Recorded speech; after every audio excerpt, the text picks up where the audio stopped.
ఇందాక చెప్పాను కదండి గుడికి వచ్చామనేసి. ఇంకో మేము వెళ్ళిపోయే ముందు ఇక్కడ మా ఫ్రెండ్ ఇది చూసింది. ఇక్కడ అన్నదానం కూడా జరుగుతుందంట. వాళ్ళు ప్రతి శుక్రవారం పెడతాడంట. మాకు తెలీదు, లాస్ట్ మూమెంట్లో చూసాము. ఇంకో నిమిషాంబిక గుడి అని చెప్పాను కదా, అక్కడ అన్నదానము. అక్కడ ఎవరో పెట్టట్లేదండి, అక్కడ ఉండే కాలనీ వాళ్ళే స్వయంగా వంట చేసి ఓడిబియ్యాలు, అదే చెప్పాను కదా కోరిక తీరిన తర్వాత ఓడిబియ్యాలు పోస్తారనేసి, ఆ ఓడిబియ్యాలు అన్నమే వాళ్ళు భోజనంగా పెడుతున్నారు.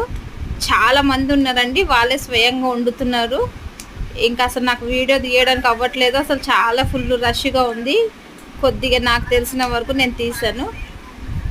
ఇదిగోండి, ఇంకో స్వయంగా వాళ్ళే తీస్తున్నారు, వాళ్ళే వండుతున్నారు. మొత్తం వాళ్ళు అక్కడ చుట్టుపక్కల ఉన్న కాలనీ వాళ్ళే వండుకుంటున్నారండి. బాగుంది, గుడి మాత్రం చాలా సూపర్గా ఉందండి. మళ్ళీ నెక్స్ట్ టైం వచ్చినప్పుడు ఫుల్ వీడియోతో మీ కవిత.